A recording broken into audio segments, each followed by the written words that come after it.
ನಮಸ್ಕಾರ. ಮುಖ್ಯಾಂಶಗಳು. ಮುಂಬೈ ಚೆನ್ನೈ ಮಾದರಿಯಲ್ಲಿ ಚಿತ್ರದುರ್ಗದಲ್ಲೂ ಕೈಗಾರಿಕಾ ವಲಯ ಸ್ಥಾಪನೆ, ಉದ್ಯೋಗ ಸೃಷ್ಟಿಗೆ ಒತ್ತು, ಮುಖ್ಯಮಂತ್ರಿ ಬಸವರಾಜ ಬೊಮ್ಮಾಯಿ. ಬರುವ ಸೋಮವಾರದಿಂದ 1ರಿಂದ 5ನೇ ತರಗತಿ ಪುನರಾರಂಭ, ಶೇಕಡ 50ರಷ್ಟು ಹಾಜರಾತಿಗೆ ಅವಕಾಶ, ಸಚಿವ ಬಿಸಿ ನಾಗೇಶ್. ದೇಶಾದ್ಯಂತ ಮಳೆಯ ಅಬ್ಬರ, ಕೇರಳದಲ್ಲಿ ಅಪಾರ ಪ್ರಮಾಣದ ಹಾನಿ, ಮುಂದುವರೆದ ರಕ್ಷಣಾ ಕಾರ್ಯಾಚರಣೆ.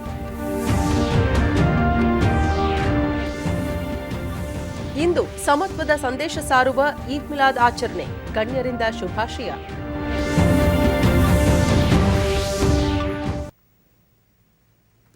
ವಾರ್ತೆಗಳ ವಿವರ. ನಿನ್ನೆ ಚಿತ್ರದುರ್ಗದ ಮುರುಘಾಮಠದಲ್ಲಿ ನಡೆದ ಡಾ ಶಿವಮೂರ್ತಿ ಶರಣರ ಪೀಠಾರೋಹಣ ತೃತೀಯ ದಶಮಾನೋತ್ಸವ ಕಾರ್ಯಕ್ರಮದಲ್ಲಿ ಮುಖ್ಯಮಂತ್ರಿ ಬಸವರಾಜ ಬೊಮ್ಮಾಯಿ, ಮಾಜಿ ಮುಖ್ಯಮಂತ್ರಿ ಬಿಎಸ್ ಯಡಿಯೂರಪ್ಪ, ಸಚಿವರು, ಶಾಸಕರು ಪಾಲ್ಗೊಂಡರು.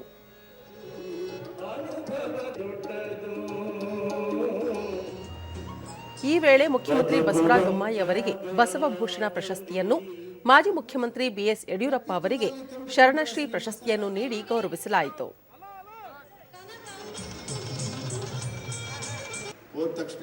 ಬಳಿಕ ಮುಖ್ಯಮಂತ್ರಿ ಬಸವರಾಜ ಬೊಮ್ಮಾಯಿ, ಕರ್ನಾಟಕದ ಮಧ್ಯಭಾಗದಲ್ಲಿರುವ ಚಿತ್ರದುರ್ಗ ಜಿಲ್ಲೆ ತನ್ನದೇ ಆದ ಹಲವು ವಿಶೇಷತೆಗಳನ್ನು ಹೊಂದಿದೆ. ಜಿಲ್ಲೆಯ ಸಮಗ್ರ ಅಭಿವೃದ್ಧಿಗೆ ನೀರು ಮತ್ತು ದುಡಿಯುವ ಕೈಗಳಿಗೆ ಉದ್ಯೋಗ ಒದಗಿಸಲು ಯೋಜನೆ ತಯಾರಿಸಲಾಗಿದೆ. ಮುಂಬೈ ಮತ್ತು ಚೆನ್ನೈ ಕೈಗಾರಿಕಾ ಕಾರಿಡಾರ್ ಮಾದರಿಯಲ್ಲಿ ಚಿತ್ರದುರ್ಗದಲ್ಲೂ ಕೈಗಾರಿಕಾ ವಲಯವನ್ನು ಅಭಿವೃದ್ಧಿಪಡಿಸಿ ಉದ್ಯೋಗ ಸೃಷ್ಟಿ ಮತ್ತು ಅಭಿವೃದ್ಧಿಗೆ ಒತ್ತು ನೀಡಲಾಗುವುದು.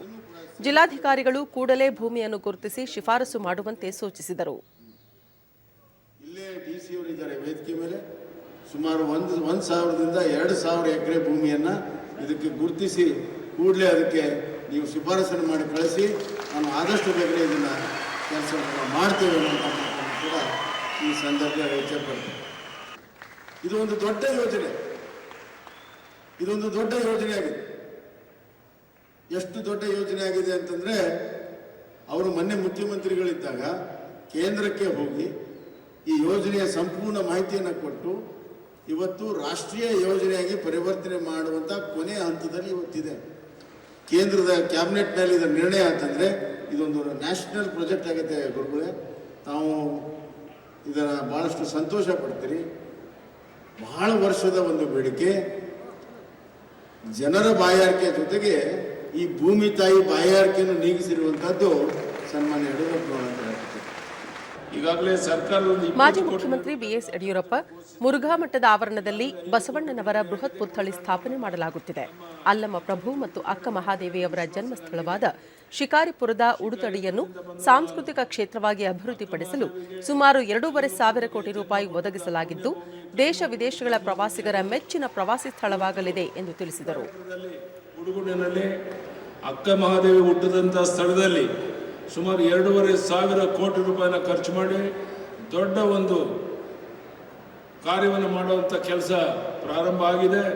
ನನಗನ್ಸುತ್ತೆ ಇನ್ನೊಂದೂವರೆ 2 ವರ್ಷದಲ್ಲಿ ನಾಡಿನ ಉದ್ದಗಲಿಕ್ಕೆ, ಎಲ್ಲ ದಿನ ದೇಶದ ಉದ್ದಗಲಿಕ್ಕೆ ಆ ಹುಡುಗನಿಗೆ ಬಂದು ಅಕ್ಕ ಮಹಾದೇವಿಯ ಪುಣ್ಯ ಪುತ್ಥಳಿಕೆಯನ್ನು ನೋಡಿ ಆನಂದ ಭರಿತರಾಗೋದ್ರಲ್ಲಿ ಯಾವುದೇ ಸಂಶಯ ಇಲ್ಲ.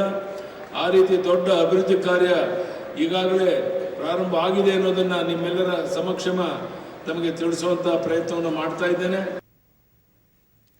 ರಾಜ್ಯಪಾಲ ಥಾವರ್ಚಂದ್ ಗೆಹ್ಲೋಟ್ ಅವರು ನಿನ್ನೆ ಹುಬ್ಬಳ್ಳಿಯ ಕರ್ನಾಟಕ ರಾಜ್ಯ ಕಾನೂನು ವಿಶ್ವವಿದ್ಯಾಲಯದಲ್ಲಿ ನಡೆದ ಸಂವಾದ ಕಾರ್ಯಕ್ರಮದಲ್ಲಿ ಪಾಲ್ಗೊಂಡರು. ಈ ವೇಳೆ ಪ್ರಕಾಶನ ವಿಭಾಗ, ಗ್ರಂಥಾಲಯ ಇತ್ಯಾದಿ ವಿಭಾಗಗಳಿಗೆ ಭೇಟಿ ನೀಡಿ ಮಾಹಿತಿ ಸಂಗ್ರಹಿಸಿದರು.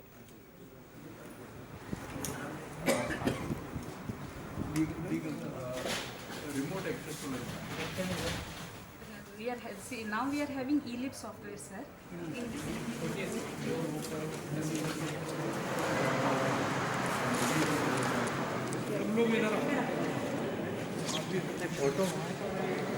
Sir, some close.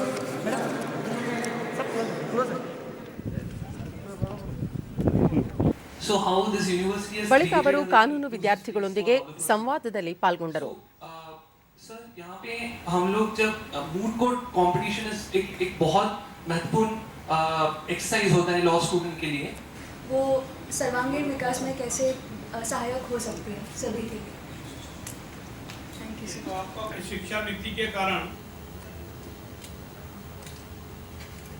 Local language को भी अत्यधिक महत्व दिया गया है और अब ये व्यवस्था हो रही है कि आप लोकल लैंग्वेज और इंग्लिश या और कोई इसमें पढ़ाई कर सकते हैं। धीरे धीरे ನಂತರ ಥಾವರ್ಚಂದ್ ಗೆಹ್ಲೋಟ್ ಭಾರತದ ಸಂವಿಧಾನ ಕಾನೂನು ವ್ಯವಸ್ಥೆ ಜಗತ್ತಿನಲ್ಲೇ ಶ್ರೇಷ್ಠವಾದದ್ದು. ಇದರ ಗೌರವವನ್ನು ಮತ್ತಷ್ಟು ಹೆಚ್ಚಿಸುವ ಕೆಲಸವನ್ನು ನಾವೆಲ್ಲ ಮಾಡಬೇಕಾಗಿದೆ ಎಂದರು.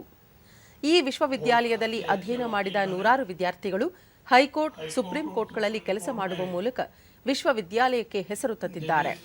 ಹಲವರು ನ್ಯಾಯಮೂರ್ತಿಗಳಾಗಿಯೂ ಕೆಲಸ ಮಾಡಿದ್ದಾರೆ. ಈ ಹಿರಿಮೆಯನ್ನು ಕಾಪಾಡಿಕೊಂಡು ಹೋಗುವಂತೆ ಅವರು ಕರೆ ನೀಡಿದರು.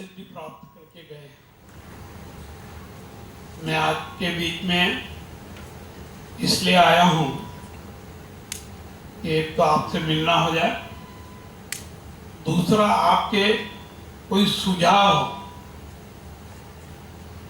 वो सुझाव समस्या के रूप में भी हो सकते हैं कि भाई कानून की दृष्टि से हमारी यूनिवर्सिटी में ये सुधार होना चाहिए, या इंफ्रास्ट्रक्चर की दृष्टि से ये और होना चाहिए। जो भी आपकी समस्या है उनको सुझाव के रूप में आप प्रस्तुत करेंगे तो हम जितना हो सकेगा अभी नोट करेंगे। और आपसे ये भी आग्रह करना चाहूँगा कि जो आप सुझाव देंगे उनको भविष्य में लिखित में भी भेज देंगे, राइटिंग में भी भेज देंगे। 1 ವರ್ಷ 7 ತಿಂಗಳಿನ ಬಳಿಕ ರಾಜ್ಯದಲ್ಲಿ ಪ್ರಾಥಮಿಕ ಶಾಲಾ ತರಗತಿಗಳ ಪುನರಾರಂಭಕ್ಕೆ ರಾಜ್ಯ ಸರ್ಕಾರ ನಿರ್ಧರಿಸಿದ್ದು, ಇದೇ 25ರಿಂದ 1ರಿಂದ 5ನೇ ತರಗತಿಗಳನ್ನು ಪುನರಾರಂಭಿಸಲಾಗುವುದು ಎಂದು ಪ್ರಾಥಮಿಕ ಹಾಗೂ ಪ್ರೌಢಶಿಕ್ಷಣ ಸಚಿವ ಬಿಸಿ ನಾಗೇಶ್ ಬೆಂಗಳೂರಿನಲ್ಲಿ ನಿನ್ನೆ ತಿಳಿಸಿದ್ದಾರೆ. ಈ ಸಂಬಂಧ ವಿಸ್ತೃತ ಮಾರ್ಗಸೂಚಿ ಹೊರಡಿಸಲಾಗಿದ್ದು, ಕೊರೋನಾ ಮಾರ್ಗಸೂಚಿಗಳನ್ನು ಕಡ್ಡಾಯವಾಗಿ ಪಾಲಿಸಿ ಶಾಲೆಗಳ ಪುನರಾರಂಭಕ್ಕೆ ಅನುಮತಿ ನೀಡಲಾಗಿದೆ. ಮಾರ್ಗಸೂಚಿ ಅನ್ವಯ ತರಗತಿಯಲ್ಲಿ 50% ಮಕ್ಕಳಿಗೆ ಮಾತ್ರ ಹಾಜರಾತಿ ಅವಕಾಶ ನೀಡಲಾಗಿದ್ದು, ಶಾಲೆಗಳಿಗೆ ಹಾಜರಾಗಲು ಪೋಷಕರ ಅನುಮತಿ ಕಡ್ಡಾಯವಾಗಿದೆ. ಕೋವಿಡ್ ತಾಂತ್ರಿಕ ಸಮಿತಿಯು ಶಾಲೆ ಆರಂಭಿಸಲು ಒಪ್ಪಿಗೆ ನೀಡಿದ್ದು, ಜಿಲ್ಲಾ ಹಾಗೂ ಗಡಿಭಾಗಗಳಲ್ಲಿ ಕೋವಿಡ್ ಪಾಸಿಟಿವಿಟಿ ದರ ಸಮಗ್ರ ಅವಲೋಕನದ ಬಳಿಕ ಪ್ರಾಥಮಿಕ ಹಂತದಿಂದಲೇ ಶಾಲೆಗಳನ್ನು ಆರಂಭಿಸುವಂತೆ ಸೂಚಿಸಿದೆ. ಹೀಗಾಗಿ ಸರ್ಕಾರ ಸೂಕ್ತ ನಿರ್ಧಾರವನ್ನು ಕೈಗೊಂಡಿದೆ ಎಂದವರು ತಿಳಿಸಿದರು.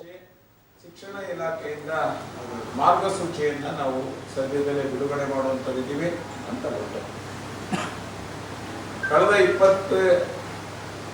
ಸುಮಾರು 25 ತಿಂಗಳಿಂದ ಮಕ್ಕಳುಗಳು ಶಾಲೆಗೆ ಬಂದಿದ್ದೇ ಇದ್ದಿಲ್ಲ. ಅವ್ರಿಗೆ ಶಾಲೆಯ ರೂಢಿ ಆಗಲಿ ಅನ್ನೋ ಕಾರಣಕ್ಕೋಸ್ಕರ ಮೊದಲನೇ 1 ವಾರ ಮಾತ್ರ ಮಧ್ಯಾಹ್ನದ ತನಕ ಮಾತ್ರ ಶಾಲೆಯನ್ನು ಮಾಡ್ತೀವಿ. 1ನೇ ತಾರೀಕಿನ ನಂತರ ಪೂರ್ಣ ಪ್ರಮಾಣದ ಶಾಲೆ, ಮಧ್ಯಾಹ್ನದ ಬಿಸಿ ಊಟವನ್ನು ಕೊಡ್ತಾ ಪೂರ್ಣ ಪ್ರಮಾಣದ ಶಾಲೆಗಳನ್ನ ಪ್ರಾರಂಭ ಮಾಡುವಂಥದ್ದು. ಮಕ್ಕಳಲ್ಲಿ SOPಯನ್ನ ಪುಟ್ಟ ಮಕ್ಕಳಿಂದ ಅವರಲ್ಲಿ ಇನ್ನೊಂಚೂರು ಎಚ್ಚರಿಕೆ ತಗೋಬೇಕು ಅನ್ನೋ ಕಾರಣಕ್ಕೋಸ್ಕರ ನಮ್ಮ DDPIಗಳು BEOಗಳಿಗೆ ತುಂಬಾ ಸ್ಟ್ರಿಕ್ಟ್ ಆಗಿ ಹೇಳ್ತಾ ಇದ್ದೀವಿ.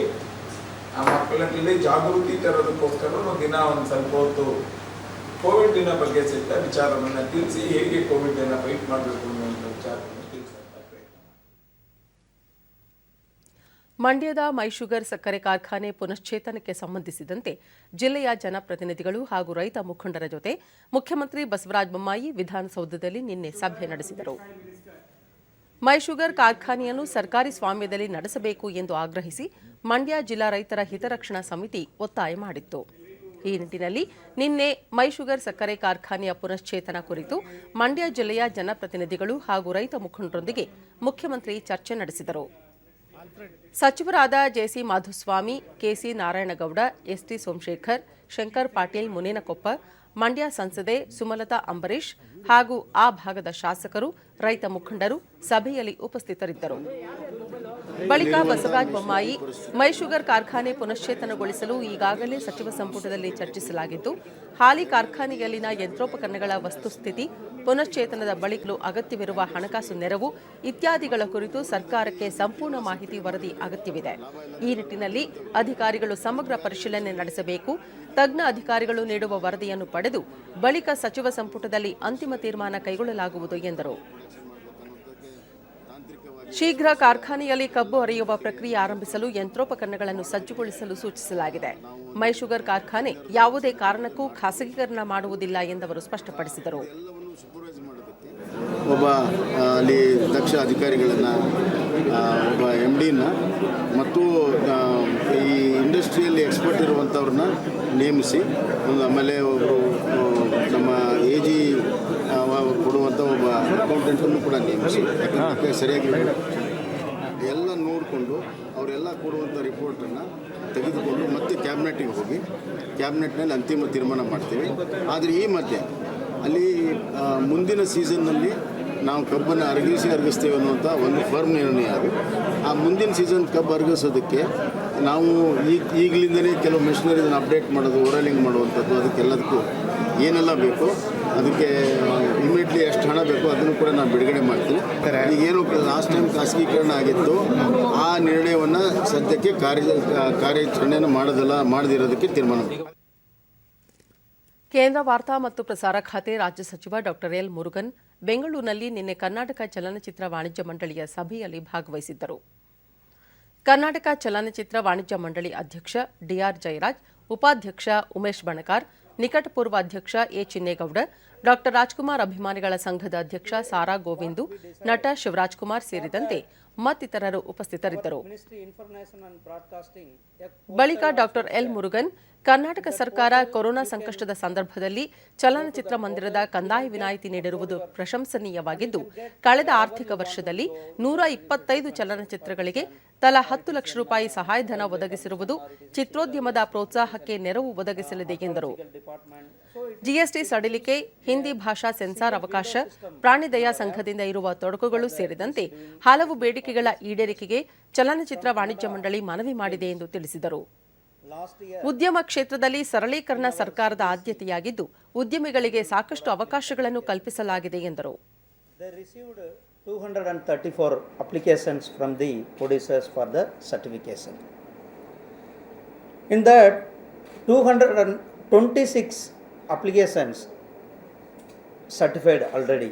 So I can happily share with you whatever the possibilities to help the industry, definitely we will take up, because we are the facilitating ministry for you. You know very well that. So always you people also told whenever some grievance comes that we solved. Already you told our predecessor are how concerned about this industry. Karnataka ಹೈಕೋರ್ಟ್ನ ನೂತನ ಮುಖ್ಯ ನ್ಯಾಯಮೂರ್ತಿ ರಿತುರಾಜ್ ಅವಸ್ಥಿ ಅವರಿಗೆ ವಕೀಲರ ಸಂಘದ ವತಿಯಿಂದ ನಿನ್ನೆ ಸ್ವಾಗತ ಕಾರ್ಯಕ್ರಮ ಹಮ್ಮಿಕೊಳ್ಳಲಾಗಿತ್ತು.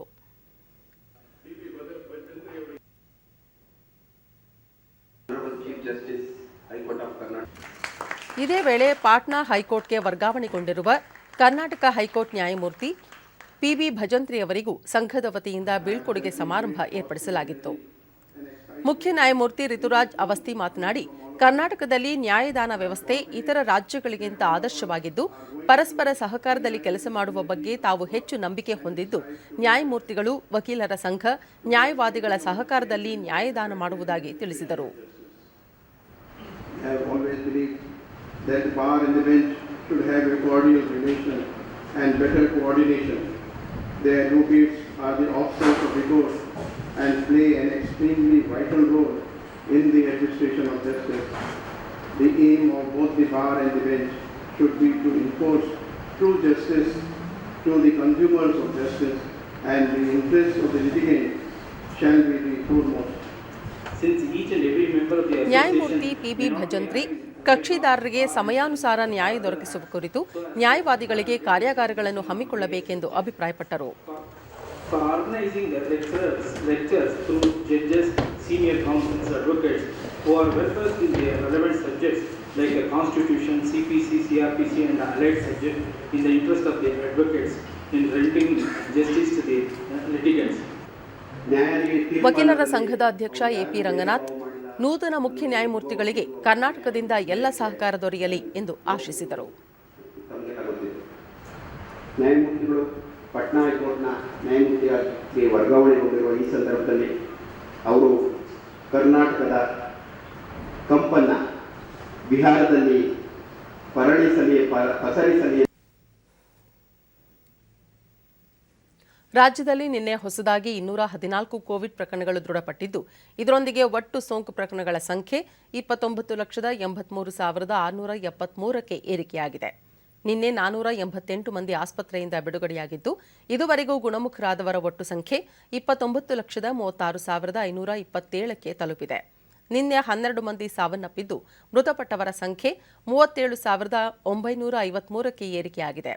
ಸದ್ಯ ರಾಜ್ಯದಲ್ಲಿ 9,164 ಸಕ್ರಿಯ ಪ್ರಕರಣಗಳಿವೆ ಎಂದು ಆರೋಗ್ಯ ಮತ್ತು ಕುಟುಂಬ ಕಲ್ಯಾಣ ಇಲಾಖೆ ತಿಳಿಸಿದೆ. ಬೆಂಗಳೂರಿನಲ್ಲಿ 83 ಮಂದಿಗೆ ಸೋಂಕು ತಗುಲಿದ್ದು, ಒಟ್ಟು ಸೋಂಕು ಪ್ರಕರಣಗಳ ಸಂಖ್ಯೆ 12,49,501ಕ್ಕೆ ಏರಿಕೆಯಾಗಿದೆ. ಇಂದು 151 ಮಂದಿ ಆಸ್ಪತ್ರೆಯಿಂದ ಬಿಡುಗಡೆಯಾಗಿದ್ದು, ಇದುವರೆಗೂ ಒಟ್ಟು 12,26,541 ಮಂದಿ ಗುಣಮುಖರಾಗಿದ್ದಾರೆ. ಸದ್ಯ 6,745 ಸಕ್ರಿಯ ಪ್ರಕರಣಗಳಿವೆ. ಬೆಂಗಳೂರಿನಲ್ಲಿ 4 ಮಂದಿ ಸಾವನ್ನಪ್ಪಿದ್ದು, ಇದುವರೆಗೂ ಒಟ್ಟು 16,214 ಮಂದಿ ಸಾವನ್ನಪ್ಪಿದ್ದಾರೆ. ಬಾಗಲಕೋಟೆ, ಬೆಳಗಾವಿ, ಚಿಕ್ಕಬಳ್ಳಾಪುರ, ದಾವಣಗೆರೆ, ಧಾರವಾಡ, ಗದಗ, ಹಾವೇರಿ, ಕೊಪ್ಪಳ, ರಾಯಚೂರು, ರಾಮನಗರ, ವಿಜಯಪುರ, ಯಾದಗಿರಿ ಜಿಲ್ಲೆಗಳಲ್ಲಿ ಯಾವುದೇ ಸೋಂಕು ಪ್ರಕರಣ ವರದಿಯಾಗಿಲ್ಲ. ಉಳಿದಂತೆ ರಾಜ್ಯದ ವಿವಿಧ ಜಿಲ್ಲೆಗಳಲ್ಲಿ ದಾಖಲಾಗಿರುವ ಸೋಂಕು ಪ್ರಕರಣಗಳ ಸಂಖ್ಯೆ ಈ ರೀತಿ ಇದೆ.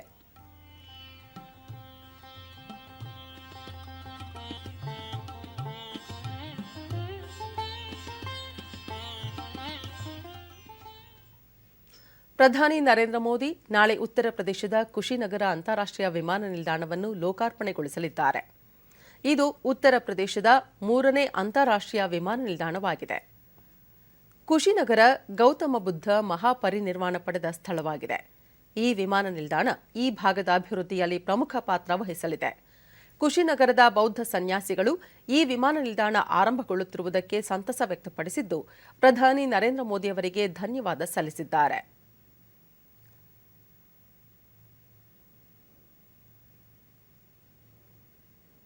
ಅಂತಾರಾಷ್ಟ್ರೀಯ ವಿಮಾನ ಸಂಪರ್ಕದಿಂದ ಕುಶಿನಗರವನ್ನು ಜಗತ್ತಿನಾದ್ಯಂತ ಬೌದ್ಧ ಯಾತ್ರಾರ್ಥಿಗಳನ್ನು ಸುಲಭವಾಗಿ ತಲುಪಲು ಅನುಕೂಲವಾಗಲಿದೆ. ಜೊತೆಗೆ ಈ ಭಾಗದ ಪ್ರವಾಸೋದ್ಯಮಕ್ಕೂ ಉತ್ತೇಜನ ನೀಡಿದಂತಾಗಿದೆ. ಭಾರತ ಮತ್ತು ಇಸ್ರೇಲ್ ಮುಂದಿನ ತಿಂಗಳು ಮುಕ್ತ ವ್ಯಾಪಾರ ಒಪ್ಪಂದ ಕುರಿತು ಮಾತುಕತೆ ಪುನರಾರಂಭಿಸಲು ಪರಸ್ಪರ ಒಪ್ಪಿಕೊಂಡಿವೆ. ಇಸ್ರೇಲ್ ವಿದೇಶಾಂಗ ಸಚಿವ ಯಯಿರ್ ಲ್ಯಾಪಿಡ್ ಅವರೊಂದಿಗೆ ಮಾತುಕತೆ ನಡೆಸಿದ ಬಳಿಕ ಮಾಧ್ಯಮಗಳಿಗೆ ಮಾಹಿತಿ ನೀಡಿದ ವಿದೇಶಾಂಗ ವ್ಯವಹಾರಗಳ ಸಚಿವ ಡಾ ಎಸ್ ಜೈಶಂಕರ್, ಬರುವ ನವೆಂಬರ್ನಲ್ಲಿ ಮಾತುಕತೆ ಆರಂಭವಾಗಲಿದ್ದು, ಮುಂದಿನ ವರ್ಷ ಜೂನ್ ವೇಳೆಗೆ ಅಂತ್ಯಗೊಳ್ಳುವ ವಿಶ್ವಾಸವಿದೆ ಎಂದರು. ಇದಕ್ಕೂ ಮುನ್ನ ಉಭಯ ನಾಯಕರು ಪ್ರಾದೇಶಿಕ ಮತ್ತು ಜಾಗತಿಕ ಸಮಸ್ಯೆಗಳ ಕುರಿತು ಚರ್ಚೆ ನಡೆಸಿದರು. ಈ ವೇಳೆ ಕೋವಿಡ್ ಲಸಿಕೆ ಪ್ರಮಾಣೀಕರಣದ ಪರಸ್ಪರ ಗುರುತಿಸುವಿಕೆಗೆ ತಾತ್ವಿಕವಾಗಿ ಸಮ್ಮತಿ ಸೂಚಿಸಿದ್ದಾರೆ. ಇಸ್ರೇಲ್ ಅನ್ನು ಅಂತಾರಾಷ್ಟ್ರೀಯ ಸೌರ ಒಕ್ಕೂಟದ ಹೊಸ ಸದಸ್ಯ ಎಂದು ಜೈಶಂಕರ್ ಸ್ವಾಗತಿಸಿದ್ದಾರೆ. ಜವಾಬ್ದಾರಿಯುತ ಕಡಲ ಪಾಲುದಾರರಾಗಿ ಭಾರತ ಒಮ್ಮತ ಆಧಾರಿತ ತತ್ವಗಳನ್ನು ಮತ್ತು ಶಾಂತಿಯುತ, ಮುಕ್ತ, ನಿಯಮ ಆಧಾರಿತ ಹಾಗೂ ಸ್ಥಿರ ವಿಶ್ವಕ್ರಮವನ್ನು ಬೆಂಬಲಿಸುತ್ತದೆ ಎಂದು ರಕ್ಷಣಾ ಸಚಿವ ರಾಜನಾಥ್ ಸಿಂಗ್ ಹೇಳಿದ್ದಾರೆ.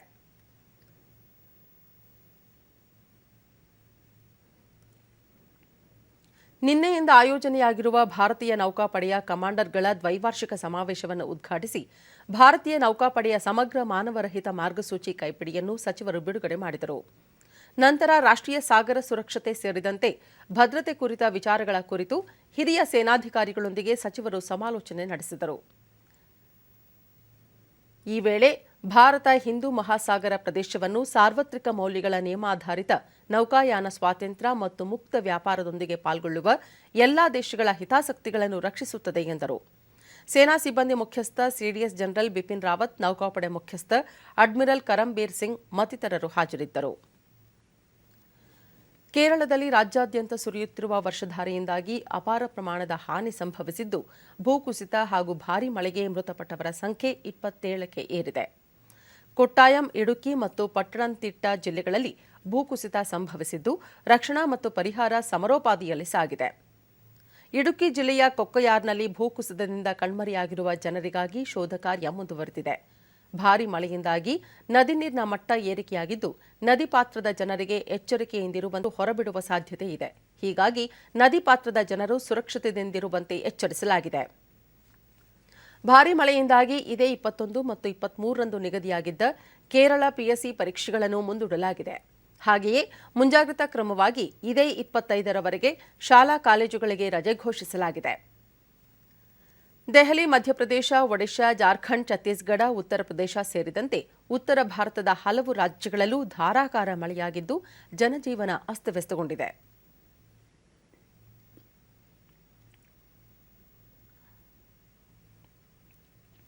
ಸಮತ್ವದ ಸಂದೇಶ ಸಾರುವ ಈದ್ ಮಿಲಾದ್ ಹಬ್ಬವನ್ನು ದೇಶಾದ್ಯಂತ ಇಂದು ಸಂಭ್ರಮ ಸಡಗರದಿಂದ ಆಚರಿಸಲಾಗುತ್ತಿದೆ. ಈದ್ ಎಂದರೆ ಉತ್ಸವ, ಮಿಲಾದ್ ಎಂದರೆ ಜನ್ಮ ತಾಳಿದ. ಆದ್ದರಿಂದ ಇಸ್ಲಾಂ ಧರ್ಮದ ಮಹತ್ವದ ಉತ್ಸವ ಎಂದೇ ಈದ್ ಮಿಲಾದ್ ಅನ್ನು ಆಚರಿಸಲಾಗುತ್ತಿದೆ. ಜೊತೆಗೆ ಈ ಪವಿತ್ರ ದಿನವನ್ನು ಪ್ರವಾದಿ ಮೊಹಮ್ಮದ್ ಅವರ ಜನ್ಮದಿನವೆಂದು ಕೂಡ ಆಚರಿಸಲಾಗುತ್ತಿದೆ. ರಾಷ್ಟ್ರಪತಿ, ಉಪರಾಷ್ಟ್ರಪತಿ ಎಂ ವೆಂಕಯ್ಯ ನಾಯ್ಡು, ಪ್ರಧಾನಿ ನರೇಂದ್ರ ಮೋದಿ ಸೇರಿದಂತೆ ಹಲವು ಗಣ್ಯರು ಮುಸ್ಲಿಂ ಬಾಂಧವರಿಗೆ ಈದ್ ಮಿಲಾದ್ ಹಬ್ಬಕ್ಕೆ ಶುಭ ಕೋರಿದ್ದಾರೆ.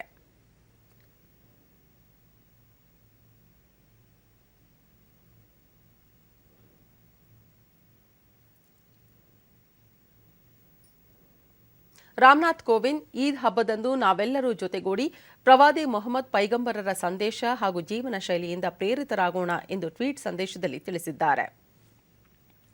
ಭಾರತದ ಸ್ವಾತಂತ್ರ್ಯ ಹೋರಾಟದ ಆಂದೋಲನವು ಆಧುನಿಕ ಜಗತ್ತು ಕಂಡ ಅತಿದೊಡ್ಡ ಚಳುವಳಿಗಳಲ್ಲಿ ಒಂದಾಗಿದೆ. ಸ್ವಾತಂತ್ರ್ಯ ಹೋರಾಟದ ಘಟನೆಗಳು ಸೇರಿದಂತೆ ಲಕ್ಷಾಂತರ ಮಂದಿ ತ್ಯಾಗ ಮಾಡಿದ ಯಶೋಗಾಥೆ ಎಂದೆಂದಿಗೂ ಅನನ್ಯ. ಆಕಾಶವಾಣಿ ರಾಷ್ಟ್ರೀಯ ಸುದ್ದಿ ವಿಭಾಗದೊಂದಿಗೆ ತೆರೆಮರೆಯಲಿದ್ದ ಹಲವು ಸ್ವಾತಂತ್ರ್ಯ ಹೋರಾಟಗಾರರ ಜೀವನ ಚಿತ್ರಣದ ಸುದ್ದಿ ಮಾಲಿಕೆ ಇಲ್ಲಿದೆ.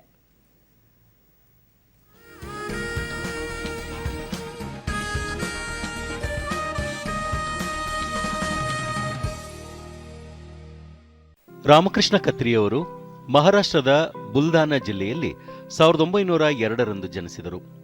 ವಿದ್ಯಾರ್ಥಿ ಜೀವನದಲ್ಲಿ ಬಾಲಗಂಗಾಧರ ತಿಲಕರಿಂದ ಪ್ರೇರೇಪಿತರಾಗಿದ್ದರು. ಉದಾಸೀನ್ ಮಂಡಲ್ ಎಂಬ ಸಂಘವನ್ನು ಸ್ಥಾಪಿಸಿ ಆ ಸಂಘದಲ್ಲಿ ಇವರು ಮಹಂತ್ ಗೋವಿಂದ್ ಪ್ರಕಾಶ್ ಎಂದೇ ಪ್ರಖ್ಯಾತರಾಗಿದ್ದರು. ಮುಂದೆ ರಾಮಕೃಷ್ಣ ಕತ್ರಿ ಹಿಂದೂಸ್ತಾನ್ ರಿಪಬ್ಲಿಕ್ ಅಸೋಸಿಯೇಷನ್ಗೆ ಸೇರಿದರು. ಉತ್ತರ ಪ್ರದೇಶ ಮತ್ತು ಮಧ್ಯಪ್ರದೇಶ ರಾಜ್ಯಗಳಲ್ಲಿ ಸಂಘಟಿಸುವ ಜವಾಬ್ದಾರಿಯನ್ನು ರಾಮ್ಪ್ರಸಾದ್ ಬಿಸ್ಮಲ್ ರಾಮಕೃಷ್ಣ ಕತ್ರಿಗೆ ನೀಡಿದರು. ಕರೋರಿ ಎಂಬಲ್ಲಿ ನಡೆದ ದರೋಡೆ ಪ್ರಕರಣದಲ್ಲಿ ಇವರನ್ನು ಬಂಧಿಸಿ 10 ವರ್ಷಗಳ ಕಾಲ ಲಿಕ್ವನ್ ಸೆರೆಮನೆಯಲ್ಲಿ ಬಂಧಿಸಲಾಯಿತು. ನಂತರ ಬಿಡುಗಡೆಯಾದ ಇವರು ಸೆರೆಮನೆಯಲ್ಲಿದ್ದ ಹಲವರನ್ನು ಸೆರೆಮನೆಯಿಂದ ಬಿಡುಗಡೆಗೊಳಿಸಲು ಕಾರ್ಯಪ್ರವೃತ್ತರಾದರು. ಕತ್ರಿಯವರ ಪರಿಶ್ರಮದಿಂದ ಕಕೋರಿಯಲ್ಲಿ ಸ್ವಾತಂತ್ರ್ಯ ಹೋರಾಟಗಾರರ ಸ್ಮರಣಾರ್ಥ ಭವನವನ್ನು ನಿರ್ಮಿಸಲಾಗಿದೆ. ರಾಮಕೃಷ್ಣ ಕತ್ರಿಯವರು ಲೇಖಕರೂ ಸಹ ಆಗಿದ್ದು ಶಹೀದೋಂ ಕಾ ಛಾಯಾ ಪುಸ್ತಕದ ಕರ್ತೃ ಆಗಿದ್ದಾರೆ. ನಾರಾಯಣ್ ದತ್ತ ತಿವಾರಿಯವರು ಅಕ್ಟೋಬರ್ 18, 1925ರಂದು ಉತ್ತರಾಖಂಡ ರಾಜ್ಯದ ನೈನಿತಾಲ್ ಜಿಲ್ಲೆಯ ಬಲೂತಿ ಎಂಬ ಗ್ರಾಮದಲ್ಲಿ ಜನಿಸಿದರು. ಚಿಕ್ಕ ವಯಸ್ಸಿನಲ್ಲಿಯೇ ಸ್ವಾತಂತ್ರ್ಯ ಚಳುವಳಿಯಲ್ಲಿ ಭಾಗವಹಿಸಿದ್ದರು.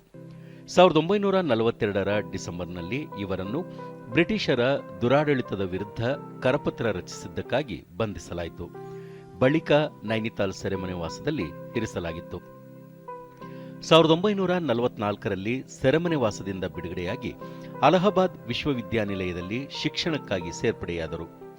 ಎಂಎ ರಾಜಕೀಯ ಶಾಸ್ತ್ರದಲ್ಲಿ ವಿಶ್ವವಿದ್ಯಾಲಯಕ್ಕೆ ಪ್ರಥಮ ಸ್ಥಾನ ಗಳಿಸಿದ ಇವರು ಇದೇ ವಿಶ್ವವಿದ್ಯಾನಿಲಯದಲ್ಲಿ ಎಲ್ಎಲ್ಬಿ ಪದವಿಯನ್ನು ಪಡೆದರು.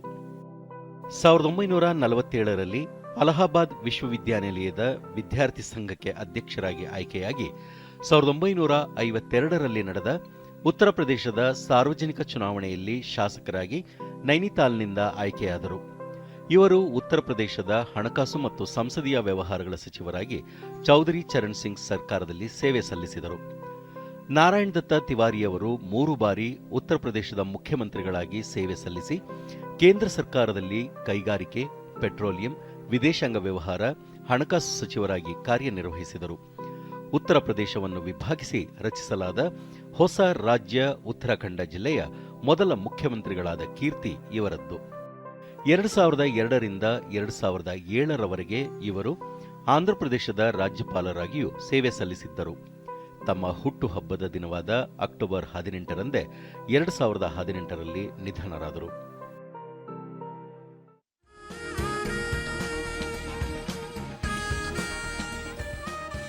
ಸ್ವಾತಂತ್ರ್ಯ ಅಮೃತ ಮಹೋತ್ಸವದ ಪ್ರಯುಕ್ತ ಕೊಪ್ಪಳ ಜಿಲ್ಲಾ ನೆಹರು ಯುವ ಕೇಂದ್ರ, ಯುವಜನ ಸೇವಾ ಮತ್ತು ಕ್ರೀಡಾ ಇಲಾಖೆ ಹಾಗೂ ಜಿಲ್ಲಾಡಳಿತದ ವತಿಯಿಂದ ಫಿಟ್ ಇಂಡಿಯಾ ಜಾಗೃತಿ ನಡಿಗೆ ಹಮ್ಮಿಕೊಳ್ಳಲಾಗಿತ್ತು.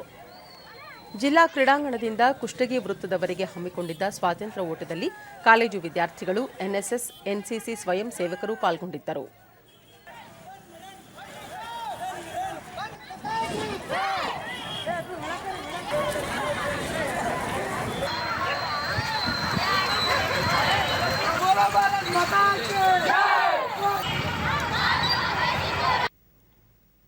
ಡಿಡಿ ನ್ಯೂಸ್ನೊಂದಿಗೆ ಎನ್ಎಸ್ಎಸ್ ಸಂಯೋಜನಾಧಿಕಾರಿ ಡಾಕ್ಟರ್ ಶಿರೂರು ಮಠ ಸ್ವಾತಂತ್ರ್ಯ ಓಟದಿಂದ ಸಾರ್ವಜನಿಕರಿಗೆ ದೈಹಿಕ ಆರೋಗ್ಯ ಸದೃಢತೆ ಕುರಿತು ಅರಿವು ಮೂಡಿಸುವ ಉದ್ದೇಶ ಹೊಂದಲಾಗಿದೆ ಎಂದು ತಿಳಿಸಿದರು. ಮತ್ತೋರ್ವ ಸಂಯೋಜನಾಧಿಕಾರಿ ರುದ್ರಾಕ್ಷಿ ದೇವರಗುಡಿ ಯುವ ಜನರಲ್ಲಿ ದೇಶದ ಬಗ್ಗೆ ಜಾಗೃತಿ ಮೂಡಿಸುವ ಮಹತ್ವದ ಕಾರ್ಯ ಇದಾಗಿದೆ ಎಂದರು. ನೆಹರು ಯೋಜನೆ ಕೇಂದ್ರ ಜಿಲ್ಲಾಡಳಿತ ಮತ್ತು ನಮ್ಮ ಕಾಲೇಜು ವತಿಯಿಂದ ಅಮೃತ ಮಹೋತ್ಸವದ ಅಂಗವಾಗಿ ಫಿಟ್ ಇಂಡಿಯಾ ರನ್ ಅಂತ ಕಾರ್ಯಕ್ರಮ ಆಯೋಜಿಸಿರುತ್ತೇವೆ. ಇದರಲ್ಲಿ ನಮ್ಮ ಕಾಲೇಜಿನ ಎನ್ಎಸ್ಎಸ್ ವಿದ್ಯಾರ್ಥಿಗಳು ಭಾಗವಹಿಸಿರುತ್ತಾರೆ. ಇದು ಕಳೆದ 17ರವರೆಗೆ 2021-22ರ ಮುಂಗಾರು ಮಾರುಕಟ್ಟೆ ಅವಧಿಯಲ್ಲಿ 56.62 ಲಕ್ಷ ಮೆಟ್ರಿಕ್ ಟನ್ಗಳಷ್ಟು ಭತ್ತವನ್ನು ಖರೀದಿಸಲಾಗಿದೆ ಎಂದು ಕೇಂದ್ರ ಸರ್ಕಾರ ತಿಳಿಸಿದೆ. ರಾಜ್ಯಗಳು ಮತ್ತು ಕೇಂದ್ರಾಡಳಿತ ಪ್ರದೇಶಗಳಾದ ಚಂಡೀಗಢ, ಹರಿಯಾಣ, ಹಿಮಾಚಲ ಪ್ರದೇಶ, ಜಮ್ಮು ಮತ್ತು ಕಾಶ್ಮೀರ, ಪಂಜಾಬ್, ಉತ್ತರ ಪ್ರದೇಶ ಮತ್ತು ಉತ್ತರಾಖಂಡ್ನಲ್ಲಿ ಈ ಖರೀದಿ ಪ್ರಕ್ರಿಯೆ ನಡೆದಿದೆ. ಕನಿಷ್ಠ ಬೆಂಬಲ ಬೆಲೆಯಡಿ ಇತ್ತೀಚೆಗೆ ಮುಂಗಾರು ಬೆಳೆಗಳ ಖರೀದಿಯನ್ನು ಆರಂಭಿಸಲಾಗಿದೆ. ಇದರಿಂದ 3,71,919ಕ್ಕೂ ಹೆಚ್ಚು ರೈತರಿಗೆ ಅನುಕೂಲವಾಗಿದೆ ಎಂದು ಕೇಂದ್ರ ತಿಳಿಸಿದೆ. और रबी फसल 176.15 लाख मीट्रिक टन शामिल है. इस खरीद के साथ खरीफ साल 2020-21 की 68,832.78 करोड़ रुपए के न्यूनतम समर्थन मूल्य पर की गई खरीद से लगभग 131.14 लाख किसान लाभान्वित हुए हैं. इस अवधि के दौरान हुई धान की खरीद साल 2019-20 के खरीफ विपणन अवधि के पिछले उच्च स्तर 770.93 लाख मीट्रिक टन को पार करते हुए अब तक के सबसे उच्च स्तर पर पहुंच गई है. शनिवार को पंजाब की मंडियों में धान की आवक दूसरे राज्यों के मुकाबले सबसे ज्यादा रही. ದುಬೈನಲ್ಲಿ ಕಳೆದ ರಾತ್ರಿ ನಡೆದ ಭಾರತ ಮತ್ತು ಇಂಗ್ಲೆಂಡ್ ನಡುವಿನ ಟಿ20 ವಿಶ್ವಕಪ್ ಕ್ರಿಕೆಟ್ ಟೂರ್ನಿಯ ಅಭ್ಯಾಸ ಪಂದ್ಯದಲ್ಲಿ ಭಾರತ ತಂಡ 7 ವಿಕೆಟ್ಗಳಿಂದ ಜಯ ಗಳಿಸಿದೆ. ಇದರೊಂದಿಗೆ ಇದೇ 24ರಂದು ಸಾಂಪ್ರದಾಯಿಕ ಎದುರಾಳಿ ಪಾಕಿಸ್ತಾನ ಎದುರಿನ ಪಂದ್ಯಕ್ಕೆ ಆತ್ಮವಿಶ್ವಾಸ ಹೆಚ್ಚಿಸಿಕೊಂಡಿದೆ. ಇಂಗ್ಲೆಂಡ್ ನೀಡಿದ 189 ರನ್ಗಳ ಗುರಿ ಬೆನ್ನಟ್ಟಿದ ಭಾರತ 1 ಓವರ್ ಬಾಕಿ ಇರುವಂತೆಯೇ 3 ವಿಕೆಟ್ ನಷ್ಟಕ್ಕೆ 192 ರನ್ ಗಳಿಸಿತು. ಭಾರತದ ಪರ ಇಶಾನ್ ಕಿಶಾನ್ ಮತ್ತು ಕೆಎಲ್ ರಾಹುಲ್ ತಲಾ ಅರ್ಧಶತಕ ಗಳಿಸಿದರು. ಇದಕ್ಕೂ ಮುನ್ನ ಇಂಗ್ಲೆಂಡ್ ನಿಗದಿತ 20 ಓವರ್ಗಳಲ್ಲಿ 5 ವಿಕೆಟ್ ನಷ್ಟಕ್ಕೆ 188 ರನ್ ಕಲೆ ಹಾಕಿತು. ಭಾರತ ತನ್ನ 2ನೇ ಅಭ್ಯಾಸ ಪಂದ್ಯದಲ್ಲಿ ನಾಳೆ ಆಸ್ಟ್ರೇಲಿಯಾ ತಂಡವನ್ನು ಎದುರಿಸಲಿದೆ. ಈ ಮಧ್ಯೆ ವಿಶ್ವಕಪ್ನ ಮೊದಲ ಹಂತದ ಎ ಗುಂಪಿನಲ್ಲಿ ಶ್ರೀಲಂಕಾ ತಂಡ 7 ವಿಕೆಟ್ಗಳಿಂದ ನಮೀಬಿಯಾ ತಂಡವನ್ನು ಸೋಲಿಸಿದರೆ, ಇದೇ ಗುಂಪಿನ ಮತ್ತೊಂದು ಪಂದ್ಯದಲ್ಲಿ ಐರ್ಲೆಂಡ್ ತಂಡ 7 ವಿಕೆಟ್ಗಳಿಂದ ನೆದರ್ಲೆಂಡ್ ತಂಡವನ್ನು ಮಣಿಸಿದೆ. ಐರ್ಲೆಂಡ್ ತಂಡದ ಕರ್ಟಿಸ್ ಕ್ಯಾಂಫರ್ ಸತತ 4 ಎಸೆತಗಳಲ್ಲಿ 4 ವಿಕೆಟ್ ಪಡೆಯುವ ಮೂಲಕ ವಿಶ್ವ ದಾಖಲೆ ನಿರ್ಮಿಸಿದ್ದಾರೆ. ಈಗ ಇಂದಿನ ಪತ್ರಿಕೆಗಳ ಇಣುಕು ನೋಟ. ಅಕ್ಟೋಬರ್ 25ರಿಂದ ಶಾಲೆ ಆರಂಭ, 20 ತಿಂಗಳ ಬಳಿಕ ಶಾಲೆಗಳತ್ತ ಚಿಣ್ಣರು, 1 ರಿಂದ 5 ಭೌತಿಕ ತರಗತಿ.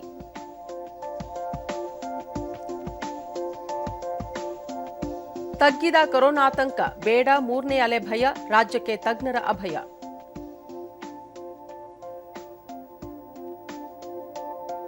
ಅಪಾಯದಂಚಿನಲ್ಲಿ 10 ಜಲಾಶಯಗಳು, ಕೇರಳದಲ್ಲಿ ಮತ್ತಷ್ಟು ಜಲಭೀಕರ.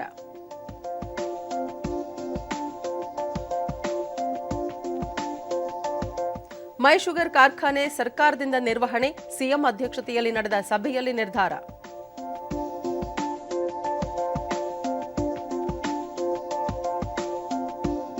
ಕಾಶ್ಮೀರದಲ್ಲಿ ಹೈ ಅಲರ್ಟ್, ವಿದ್ಯುತ್ ಘಟಕ, ಏರ್ ಸ್ಟ್ರಿಪ್ ಮೇಲೆ ಉಗ್ರರ ದಾಳಿ ಸಾಧ್ಯತೆ.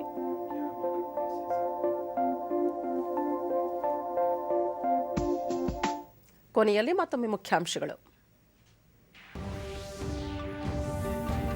ಮುಂಬೈ ಚೆನ್ನೈ ಮಾದರಿಯಲ್ಲಿ ಚಿತ್ರದುರ್ಗದಲ್ಲೂ ಕೈಗಾರಿಕಾ ವಲಯ ಸ್ಥಾಪನೆ, ಉದ್ಯೋಗ ಸೃಷ್ಟಿಗೆ ಒತ್ತು, ಮುಖ್ಯಮಂತ್ರಿ ಬಸವರಾಜ ಬೊಮ್ಮಾಯಿ. ಬರುವ ಸೋಮವಾರದಿಂದ 1 ರಿಂದ 5ನೇ ತರಗತಿ ಪುನರಾರಂಭ, 50% ಹಾಜರಾತಿಗೆ ಅವಕಾಶ, ಸಚಿವ ಬಿಸಿ ನಾಗೇಶ್. ವರೆದ ರಕ್ಷಣಾ ಕಾರ್ಯಾಚರಣೆ.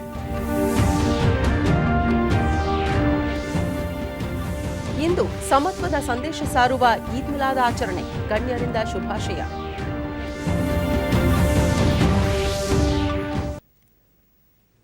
ನಮ್ಮ ವಾರ್ತಾ ಪ್ರಸಾರವನ್ನು ನೀವು ಡಿಡಿ ಚಂದನ ನ್ಯೂಸ್ ಯೂಟ್ಯೂಬ್ ಚಾನೆಲ್ನಲ್ಲೂ ವೀಕ್ಷಿಸಬಹುದು. ವ್ಯಕ್ತಿಗತ ಅಂತರ ಕಾಪಾಡಿಕೊಳ್ಳುವುದರೊಂದಿಗೆ ನೀವು ಸುರಕ್ಷಿತವಾಗಿರಿ, ನಿಮ್ಮವರನ್ನು ಸುರಕ್ಷಿತವಾಗಿರಿಸಿ. ನೈರ್ಮಲ್ಯಕ್ಕೆ ಆದ್ಯತೆ ನೀಡುವುದರ ಜೊತೆಗೆ ಕೋವಿಡ್-19 ಮಾರ್ಗಸೂಚಿಗಳನ್ನು ತಪ್ಪದೆ ಪಾಲಿಸಿ. ನಮ್ಮ ಮುಂದಿನ ವಾರ್ತಾ ಪ್ರಸಾರ ಬೆಳಗ್ಗೆ 11 ಗಂಟೆಗೆ. ನಮಸ್ಕಾರ.